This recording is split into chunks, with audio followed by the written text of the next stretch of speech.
The sun had been bearing down all morning, hot enough to bleach the color from the street when I caught sight of him on the orphanage steps.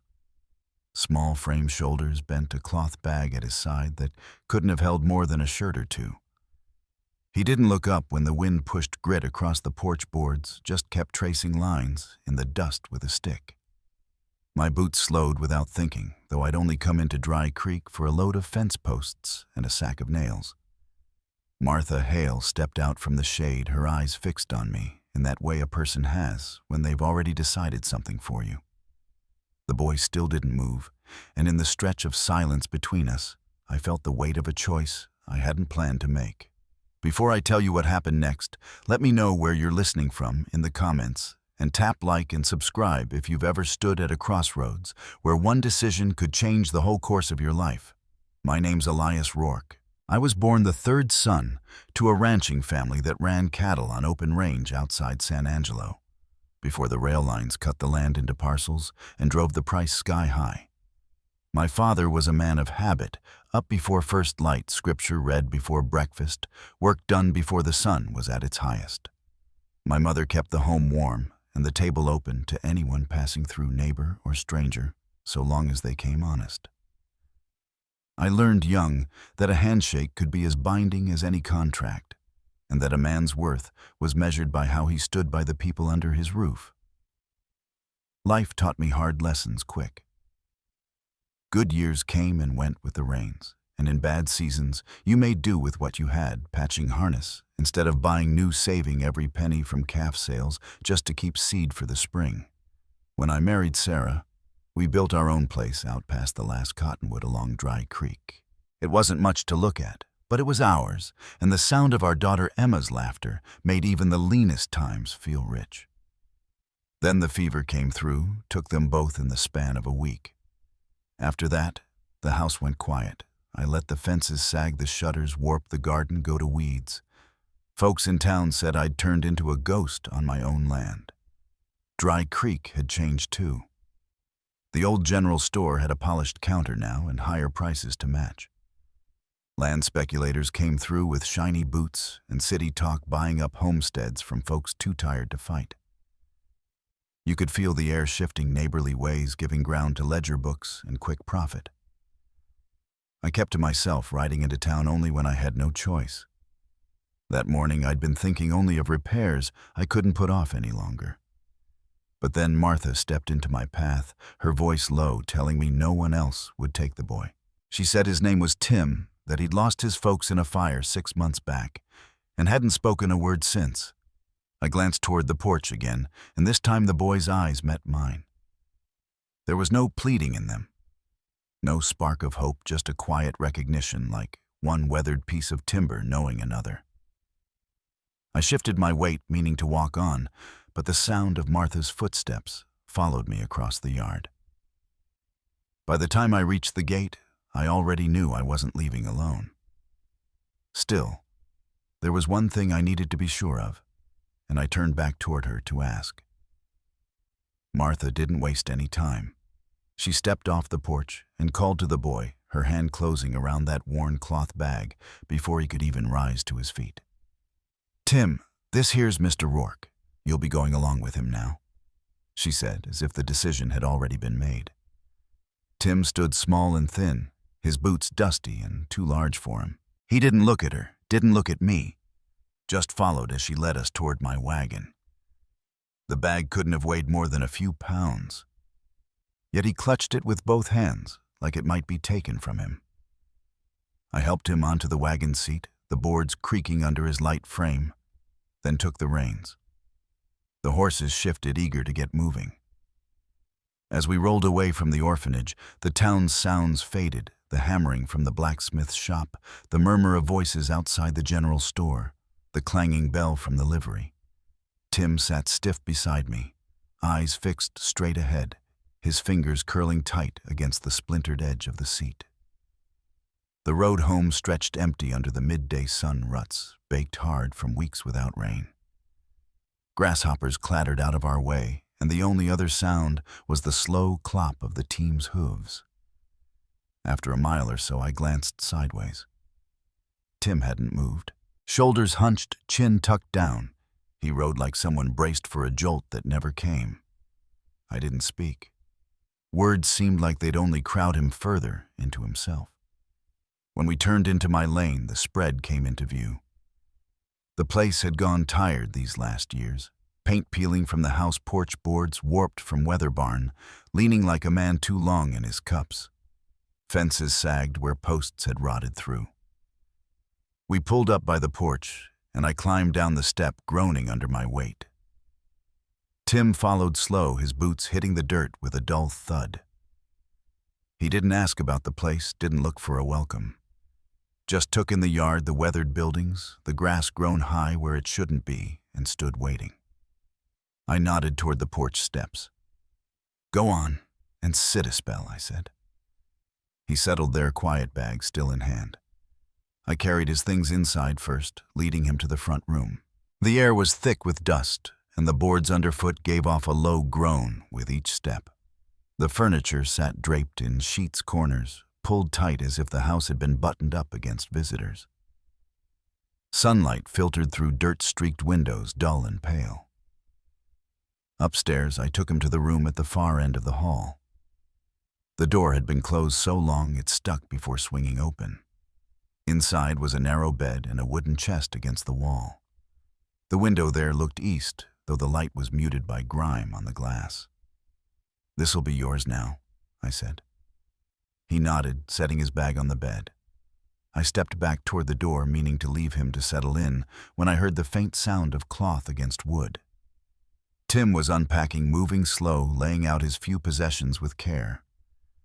A shirt worn thin at the elbows, a wooden horse with one leg missing, a book so frayed at the binding I couldn't tell the title. Last came a small photograph, edges curled the faces of a man and woman, looking out from it. He set it atop the chest and stood over it for a long moment, not touching it, just looking. When I left him there, the air in the hallway felt heavier. Downstairs, I put a pot of beans on the stove, the same supper I'd had near every night since I could remember. As the scent filled the kitchen, I listened for him upstairs. Footsteps, a cough, something, but nothing came. By the time I called him down, the sun was low, painting the porch boards orange. He came in quiet, slipping into the chair across from mine. His hands rested in his lap until I nodded at the plate. "Go on." He started slow, then cleaned the plate using his finger to catch the last of the beans when he thought I wasn't looking. "You've known hunger before," I said. He glanced up, then away, giving a single nod. I filled his plate again without comment. When the meal was done, he rose to gather the dishes. "Leave them," I told him. He froze, his hands gripping the plate, then set it down as if bracing for correction. I gave a short shake of my head. "Not your job tonight." He hesitated, then backed away from the table. I heard him on the stairs, each step measured. Upstairs, a door closed soft. I finished the washing, the sound of water and crockery filling the quiet, and after a while I climbed up myself. Passing his room, I slowed, hand half raised toward the door, but stopped short. From inside came a muffled sound, faint, uneven. Crying. The kind a person does when they know it won't bring anyone. I stayed there a moment, then moved on to my own room, the boards cold under my feet. At first light, I found him already in the kitchen, hands folded, waiting. "How long you been up?" I asked. He held up 5 fingers, then swept his hand upward to mimic the rising sun. 5 o'clock. I cooked eggs and bacon, set a plate in front of him, and watched him eat like each bite needed to be finished before it vanished. After breakfast, I took him out to the chicken coop. Boards were loose, the roof sagging, and the hens looked half-starved. I showed him how to clean the water pans, scatter feed, and check for eggs. He worked without complaint, careful even when a hen pecked at his hand. "They're just scared," I said. His eyes met mine briefly, and I knew he understood more than I'd put into words. We moved on to the garden, or what was left of it. Weeds as tall as his waist, tangled with the few stubborn vegetables still holding on. I handed him a small shovel, showed him what to pull and what to leave. His clothes caught on thorns, but he kept working. Every so often he'd glance at me, looking for approval. I told him he was doing fine, and something in his shoulders eased. It was near midday when he stopped and pointed down the road. A wagon was coming, dust rising behind it. My stomach sank when I saw who sat on the seat, Sheriff Cole Danner with Martha Hale beside him. "Stay here," I told Tim, but he stepped closer to my side, his hand brushing my coat. The wagon pulled up, the sheriff climbing down his hat, tipping and greeting. Martha followed, eyes scanning the yard, her mouth set in a hard line. "Elias, the sheriff said we need to talk." Martha didn't wait for him to finish. "This isn't the place for a child," she said, her voice sharp. "And you're not the man to care for one." Tim's hand gripped my coat tighter. I stepped forward just enough to put myself between them. "He's working hard. He's got food shelter." Martha shook her head. "Until you tire of it. He needs someone steady. You've been alone too long, Elias." The sheriff's gaze flicked between us, his face unreadable. "Maybe give it some time," he said to her. But she didn't answer. She took a step closer, looking past me toward the boy. "Tim," she called, "come along now." He didn't move. And standing there, the three of us with the dust still settling from the wagon, I knew that whatever came next would set the course for both our lives. Martha's voice sharpened in the open air.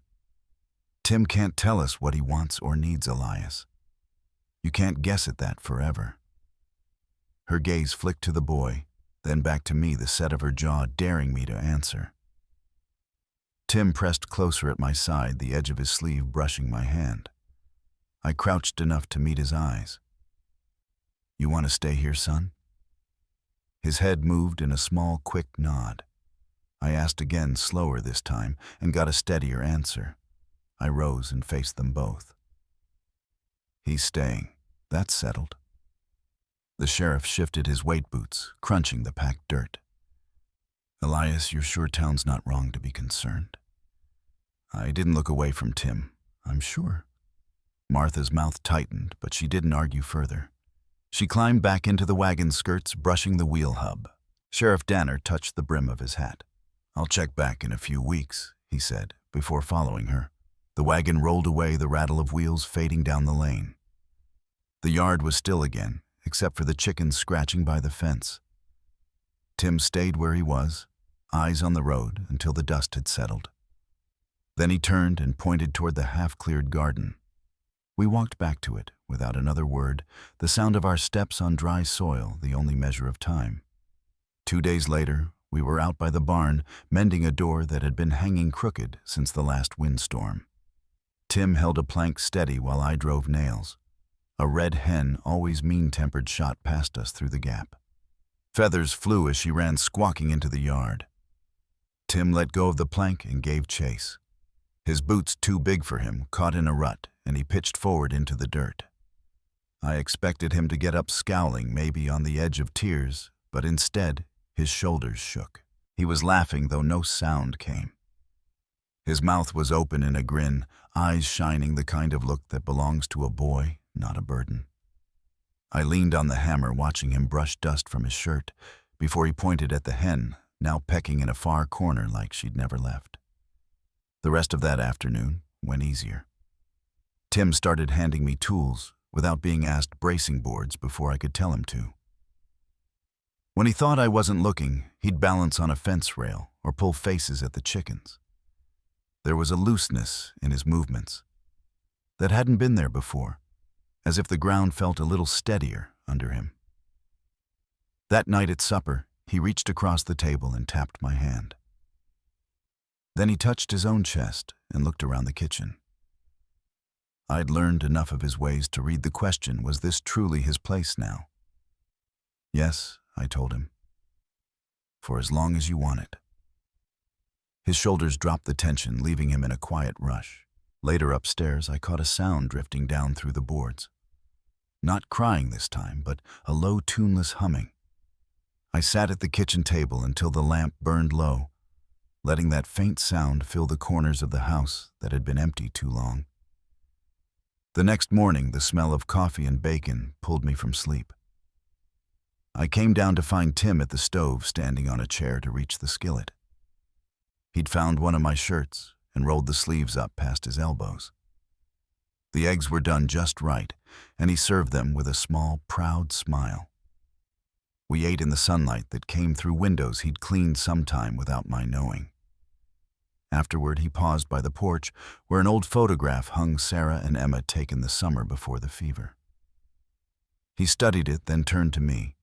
I told him who they were and how they'd gone. He listened without looking away, his eyes steady. Then his lips moved. At first it was only shape and breath, and then the word came clear and soft. Papa. It stopped me where I stood. He said it again, stronger, as if testing it. I crouched down, hands light on his shoulders. Say that again, son. Papa. The word seemed to settle between us, as solid as any promise. He stepped forward and wrapped his arms around my neck, holding tight. I stayed there a long moment, feeling the weight and warmth of him, knowing something had shifted in both of us. When Sheriff Danner came back that afternoon, Tim didn't hide. He ran to the gate and called out, voice still small, but certain. Want to see our chickens? The sheriff stopped in his tracks, looking from him to me. He's talking now. I nodded. That's my boy. Tim grabbed his sleeve and started pulling him toward the barn, chattering about the repairs, the clean water pans, the coffee he'd learned to make. The sheriff glanced back at me with a faint smile. I followed them to the yard, the late light falling warm across the fields, and for the first time in years, the place didn't feel quite so hollow. The sheriff stayed through supper, listening more than talking, while Tim filled in every detail of the last week. I noticed how the boy's words came easier, now each sentence less hesitant than the last. By the time the sheriff left, the lanterns were lit, and the yard was deep in shadow. Tim lingered by the porch rail, watching the glow fade from the horizon before turning inside. Over the next few days, the routine settled into something steady. At first light, Tim was already in his boots, waiting by the kitchen table. We took breakfast together, then split the morning between the chicken yard and the garden. He'd started to whistle now and then, low and tuneless, as he worked. Around midday, we moved to whatever repairs the place needed most, patching roof shingles, mending harness straps, or hauling brush from the fence line. He asked questions about everything. Why certain crops liked more sun, why the well rope needed to be kept tarred, why cattle sometimes wandered off alone. I answered each one, glad to see the spark in his eyes when something made sense to him. He was a quick hand with chores, but he'd begun to add small touches of his own, sweeping the porch without being told, or straightening the tools along the shed wall. One afternoon, we were replacing warped boards on the front steps when Tim paused, looking toward the road. No wagon approached this time, just the long stretch of dust and heat. Still, his eyes narrowed a little, as if weighing something. You ever think about leaving here? He asked quietly. I shook my head. This land's in my blood, son. Don't matter how rough it gets. He nodded, and though he didn't say it, I knew he understood what it meant to hold on to something that might be the only solid ground you have. By the week's end, the farm felt different. The air inside the house didn't hang so heavy, and the corners weren't quite as dark in the evening lamplight. Tim had claimed his room in small ways, a folded quilt at the bed's foot, a shelf cleared for his few books, the photograph of his parents standing in plain view. One morning after breakfast, he tugged my sleeve and led me outside. He'd stacked stones in a neat circle near the garden inside which he'd planted the hardiest shoots we'd found in the weeds weeks earlier. It's for the ones that make it, he said simply. I looked at the little patch, the soil dark and damp from his careful watering, and nodded. We were hauling a load of scrap wood to the barn later that day when a shadow crossed the yard. I looked up to see a rider slowing his horse at the gate. The man wore a brown coat, dusty from the trail, his hat pulled low against the sun. He swung down easy, looping the reins over the post. Afternoon, Rourke, he called, his voice carrying across the still air. I recognized him, Jasper Lane, a hand, who sometimes drifted through Dry Creek looking for day work. "Got a message for you," he said, patting the inside pocket of his coat. Tim stayed close, his hand brushing mine as the man approached. Jasper handed me a folded slip of paper, its edges creased and smudged from travel. "Came through on the wire at the station. Figured I'd save you the trip." I thanked him, slipping a coin into his hand for the errand. He tipped his hat, mounted up, and rode off without another word. I turned the paper over in my hand. The telegraph operator's neat script spelled out a short message, nothing more than a date and a note that Sheriff Danner would be stopping by with matters to discuss. No details, no explanation. Tim looked from the paper to my face, searching for a clue. "What is it?" he asked. I folded it and slid it into my vest pocket. "We'll find out soon enough." He didn't press, but his eyes followed me a while longer before he turned back toward the barn. The rest of the day passed with a quiet edge between us, the rhythm of work still steady but with fewer words in it. The wind picked up toward evening, carrying the dry scent of the hills, and by the time we came in for supper, the light had turned the sky the color of copper. We ate without hurry, the sound of the fork against the plate and the ticking of the mantel clock filling the space. When Tim finished, he leaned back in his chair, watching the last of the daylight fade through the window. "He'll be here tomorrow, won't he?" he said. I nodded. "Yes. We'll see what he has to say." Tim's mouth set in a small, firm line, and he rose to clear the table. I watched him move around the kitchen, his steps sure the lamplight catching in his hair. Whatever was coming, I knew he meant to meet it head on. Outside, the wind had eased. The yard lay still under the rising moon, the barn casting a long shadow across the grass. Somewhere out in the dark, a coyote called once, then again before the night swallowed the sound. Tomorrow would bring the sheriff, and with him the next turn in our trail. Sheriff Danner came at mid-morning, riding in slow with the dust of the road on his coat. Tim spotted him first from the porch and straightened the set of his jaw, showing he'd been thinking on this since yesterday. I stepped out as the sheriff tied off his reins and came up the path, his hat shading his eyes. We didn't waste words on the weather. He got right to it. "Elias, I've got to ask you about Tim. Folks in town are still uneasy, wondering if you can manage him long-term. They want me to check in, see for myself." Tim moved to stand beside me close enough that our shoulders brushed. I nodded toward the barn. "You'll want to see what we've been working on then." The sheriff followed as we walked the yard. Tim led him to the chicken coop first, pointing out the repaired panels, the fresh water pans, the hens looking healthier than they had in months. From there, we crossed to the garden, where neat rows had replaced the tangle of weeds. The sheriff crouched to pinch a sprig of green between his fingers. "Looks like you've both been busy," he said.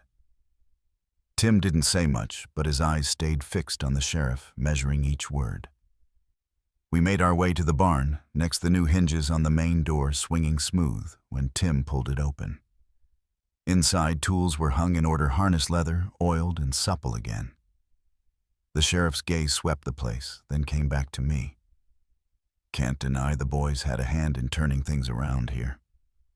We ended up back on the porch, the three of us in the shade, while the heat shimmered in the yard. The sheriff took his time before speaking again. "Elias, you've done more than I expected in the weeks since you brought him home. I'll tell the folks in town what I've seen. But you should know some won't let it rest. They'll keep looking for reason to say he belongs somewhere else." I felt Tim shift beside me, but he didn't speak. "Then they'll have to keep looking," I said. The sheriff studied my face a moment longer, then tipped his hat. "All right. I'll be on my way." He mounted up and rode out slow, his figure shrinking down the lane until the dust swallowed him.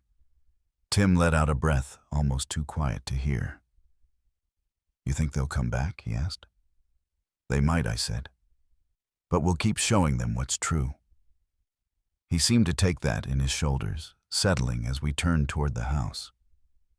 The rest of the day he worked harder than usual.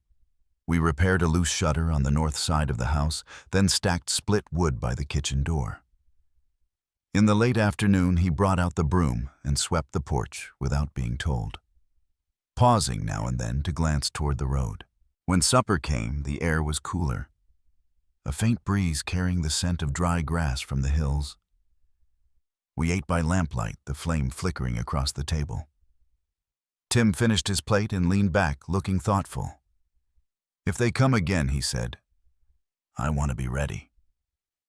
I want to show them I belong here." I met his eyes. "You already do, son, but we'll be ready just the same." His mouth curved in a faint smile, and he rose to clear the dishes.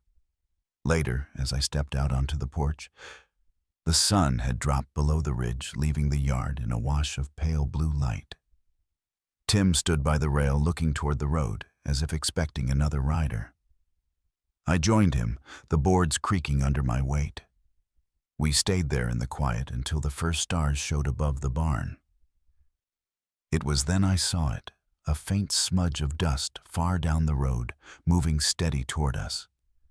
Whoever it was, they'd be here before long. I glanced at Tim, still watching the horizon. "Looks like we've got company," I said. The rider reached the gate as the light thinned toward evening. Tim stood still beside me on the porch, his eyes fixed on the approaching horse. The man slowed to a walk, tipping his hat as he came near. I recognized him before he spoke, Caleb Foster, a hand who'd worked up at the Blanchard place for a spell. He dismounted, dust falling from his coat in the faint breeze. "Elias," he said, looping his reins over the post. "I've got a message for you. Came from Martha Hale." His tone was steady, but there was something measured about the way he watched us.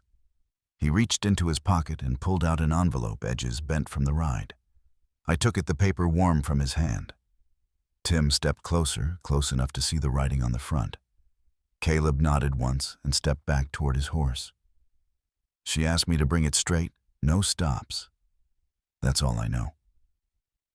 With that, he swung into the saddle, gave a short wave, and started back down the road. I broke the seal there on the porch. Martha's handwriting was as neat as ever, each word pressed into the page, like she'd wanted them to stick. She wrote that she would be coming herself in 2 days' time, bringing someone from the county with her. There was no explanation beyond that. Tim shifted his wide eyes, searching mine. "What does it say?" I folded the paper and slipped it into my vest. "She's coming by. We'll talk when she gets here." He nodded, but his gaze lingered on me a moment longer before turning toward the yard. The next morning, we worked as usual, but the air felt heavier. Tim was quieter, his questions fewer. We cleared the south fence line of fallen branches, then mended a loose plank on the corral. By noon, the sun was high and hot, and the smell of warm earth rose from the fields. While we ate a quick meal in the shade, Tim finally spoke. "If she's bringing someone from the county, that means it's about me." His tone wasn't sharp, but there was no mistaking the edge beneath it. I set down my cup. It could mean a lot of things. "We'll hear her out first." He looked toward the horizon, jaw set. "I don't want to go back." I met his gaze. "I don't want you to either."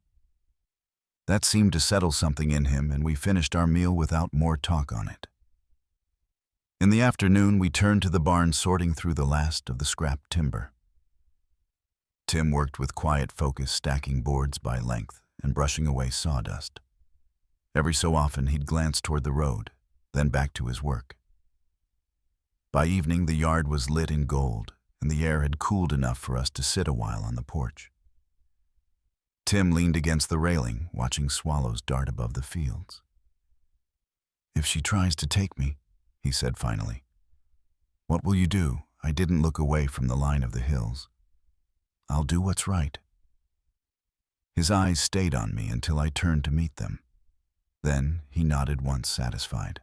The next day, we rose early. Tim moved through chores with more energy, as if making sure every part of the place showed the work we'd put in. The chicken coop was cleaned and fresh straw laid down. the garden watered and free of weeds, the tools lined neatly in the shed. That afternoon, a light wind picked up, carrying the smell of rain from far off. We sat down to supper as the first crickets started up in the grass. Tim ate in silence, then pushed his plate back. "She'll be here tomorrow," he said more to himself than to me. We stepped outside after the table was cleared. The moon was just lifting over the ridge, pale against the darkening sky. The yard lay still except for the faint rustle of leaves. I rested a hand on the porch post, watching the road fade into shadow.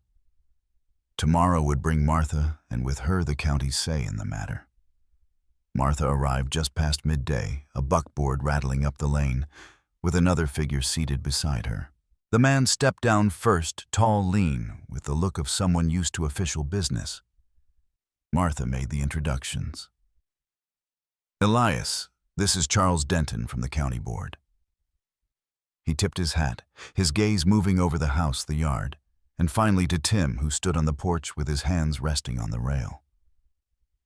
We went inside the air cooler, but still holding the faint scent of supper from the night before. Martha got right to it. "We've had concerns brought forward. Mr. Denton's here to see if this arrangement is truly in Tim's best interest." I motioned toward the kitchen table. "Then you ought to see the life we've built here." Tim brought in the coop's egg basket, without being asked, setting it on the table. He spoke clear and steady, telling them about his chores, how the hens were healthier now, how the garden had gone from weeds to rows of green, how the barn door no longer sagged. Denton listened, asking the occasional question, his eyes narrowing slightly when Tim answered without hesitation. After a while, we stepped outside. The sun was high, throwing hard shadows under the eaves. I walked them through the garden, past the stacked woodpile, then to the barn, where the smell of fresh hay hung in the air. Tim followed close, pointing out the repaired fencing and the neatly arranged tools. At the far end of the barn, Denton paused. "You've put in the work," he said to Tim. "But do you understand what we're here to decide?" Tim met his gaze. "You're deciding if I stay." "I want to." His voice didn't waver. Martha shifted her stance but said nothing. Back at the porch, Denton took a slow breath. "Elias, on paper, there's room for doubt.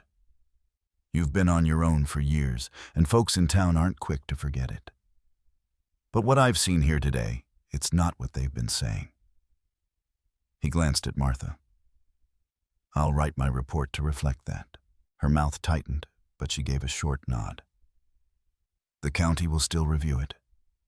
This isn't over." I met her eyes. "Maybe not. But for now, he's staying." They left with little more, said the wagon wheels crunching down the lane until they were out of sight. Tim exhaled the tension, leaving him all at once. "So, we're all right?" he asked. "For now?" I answered, resting a hand on his shoulder. "And we'll keep it that way." That evening, we sat on the porch, while the light faded, the cicadas starting up in the grass. Tim leaned against the railing, watching the last streaks of gold slip behind the ridge. "I didn't feel scared this time," he said quietly. "Good," I told him. "That's how it should be." We stayed there until the first stars showed the yard spread out in silver shadow. Somewhere in the distance, a single rider's silhouette crossed the ridge, the sound of hooves faint against the night air. Whoever it was, they were headed our way. The rider came into view as he reached the yard, slowing his horse to a walk. The moonlight caught on the badge at his chest, Sheriff Danner. He dismounted and tied off at the post, his boots sounding solid on the packed dirt. Tim stayed at my side as the sheriff stepped up onto the porch. "Elias," he said, his voice carrying that even weight he always had. "I wanted to give you this in person." He pulled a folded paper from his coat and handed it over. The lantern light spilled across the words, the county seal pressed deep at the bottom. It was official, the board had closed its review. Tim's guardianship was mine, no further questions. Tim leaned close, his eyes darting over the page, though he couldn't read all of it. Does it mean? I nodded. It means you're home for good. The boy's shoulders eased and he let out a breath that seemed to lift something heavy off the both of us. The sheriff smiled faintly. You've done right by him, Elias. I'll make sure the town hears it. He tipped his hat to Tim. And you keep up the good work. Tim grinned and gave a quick nod. We watched him ride off into the night until the sound of hooves faded into the hills. Inside the house felt warmer somehow, though the fire was low. Tim set the paper carefully on the mantel between his photograph of his parents and the small carving he'd made from scrap pine. It belongs here, he said. I agreed. The days that followed carried a different rhythm. Work was still work, feeding stock, mending fence, keeping the garden in line. But there was a lightness in it now. Tim whistled more often. He'd call out from the barn when he needed a hand or run to meet me at the gate when I came in from the far pasture. One Sunday, after the noon meal, he sat on the porch rail, watching the fields roll out toward the horizon. Papa, he said, if I hadn't been here, do you think you'd still be alone? I thought on it. Maybe. But I'm glad I don't have to find out. Spring was close when we took a wagon load of eggs and early greens into town. Folks greeted Tim by name at the trading post. Even Martha, standing outside the church, gave a short nod as we passed. It was enough. That evening, with the chores done and the lantern casting its circle of light on the porch, I realized the silence around us had changed. It wasn't the hollow kind that follows loss. It was the easy quiet of a place where you belong. Out here, under the same wide sky, we'd each found the peace we didn't know we were missing. Sometimes the family you end up with isn't the one you started out with. It's the one that shows up, stays put, and helps you build something worth keeping. Out here on the frontier, that's more than enough. If you've ever had someone choose to stand by you when they didn't have to, you know the worth of it. I'd like to hear your thoughts. Share your own story in the comments. And if you'd like to hear more, you know where to find me.